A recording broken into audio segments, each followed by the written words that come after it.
Oh, hi Tina, how are you? Hi Mark, how are you? Good, thanks. Let Welcome to the studio. Come on in, how are you? Yeah, nice to see you. Yeah, good. Lovely to see you. Thanks for your time. Did you find it okay? I did.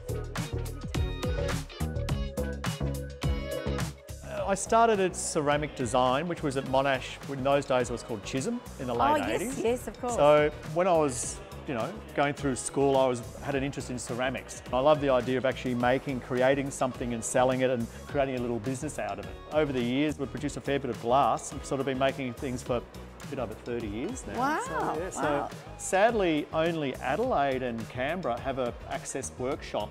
So in Melbourne, there was a bit of a void for that. So that's where Melbourne Glassworks, this studio, came about for necessity.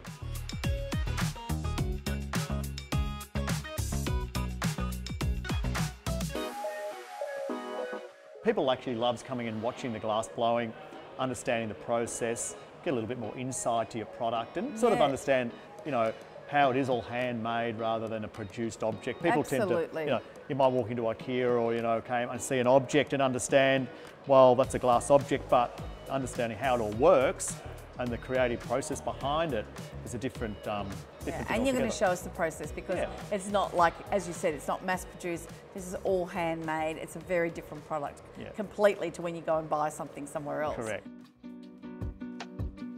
With glass, what I've found that, if you have a background in metal or welding, you can bring them two together. So there's more variations if you have... So for example, like you've done here, you've designed something that's not just glass, but you've actually used some metal form as well.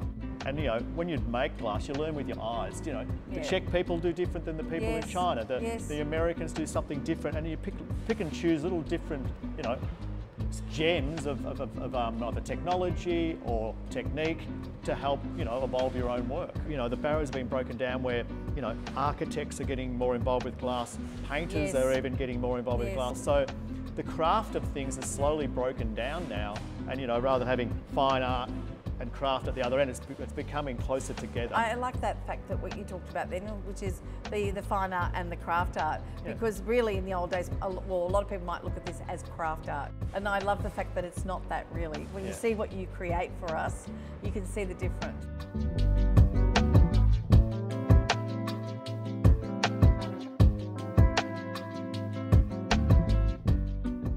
So this is our glass range.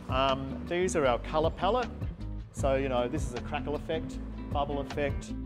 This is basically our range of different shapes. So most things have a couple of sizes, 3 sizes, round in 3 sizes.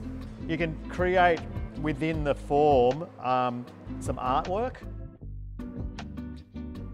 This is the main glass studio where we have a electric furnace, different glory holes for doing different scale objects. There's one of your pieces over here actually. Yeah, this is what we're going to make. We're going to make this. Go through the process of making one of these today. Pick up the colour and away we'll go. But yeah, so it's going to be a bit of fun. Absolutely. So we'll be back to show you how we're going to do that. Yay!